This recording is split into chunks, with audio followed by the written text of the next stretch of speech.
ଏଇ ଅନାଲୋ ବେଳ ଆସିକି କୁଆଡ଼େ ଗଲାଣି। ମୁଁ ଏତେ ଶୋଇଛି। ହଇଲୋ ଏଇ ଆମର ତ ଆଜି ଚମ୍ପା ମାଣ୍ଡ ବିଲ ଧାନ କଟା ହବାର ଥିଲା। ଏ ବୋପା ପୁଅ ଉଠିଲେଣି କି ନାହିଁ ମୁଁ ଯାଇକି ଦେଖେ। ଏଇ ଅନାମ ବୋପା ଉପରେ କେମିତି ଟାଙ୍କ ଟେକି ଶୋଇଛି। ହଇରେ ବୁବୁ ଏ ମାନସ, ଆରେ ଉଠୁନ, ତମକୁ ବେଳ ହୋଇନି କି ଉଠିବାକୁ? ଆରେ ଆଜି ପରା ଧାନ କାଟିବା ପାଇଁ ଯାଇଥାନ୍ତ। ଅନା କହିଦେଉଛି ଆଜି ଯଦି ବୋପା ପିଲା ସେ ବିଲଟା କାଟିକି ନ ଶେଷ କରିଛ ତମକୁ ଦୁଇ ଜଣ ଯାକ ଖାଇବାକୁ ଦେବିନି। କିଏ କିରେ ଗୋଟେ ବୁଢ଼ୀଟା ଆସିକି ପାଟି କରୁଛି। ହଁ ବୁଢ଼ୀ ମୋତେ କହୁଛୁ? ଅନା ଆଜି ଯଦି ସେ ବିଲଟା କାଟିକି ନ ଶେଷ କରିଛ ତମ ଦୁଇ ଜଣ ଯାକ ମୁଁ ଖାଇବାକୁ ଦେବିନି। ଖାଲି ଧାନ ଧାନ ହେଉଛି ଶଳା, ମୋତେ ଆସିକି ଉଠେଇ ଦେଲା। ମୁଁ ଗୋଟେ ଭଲ ସ୍ୱପ୍ନ ଦେଖୁଥିଲି।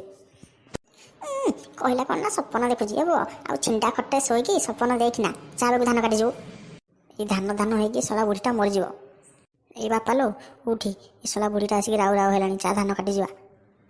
ଏ ବାପାଲୋ ଏଇ ଏଇ ଏଇ ଏଇ ରାଉ ରାଉ ହେଉଛି, ଏଇ ସକାଳଟାରେ ଆସିକି କାଉ ଭଳିଆ ରାଉ ରାଉ ହେଉଛି।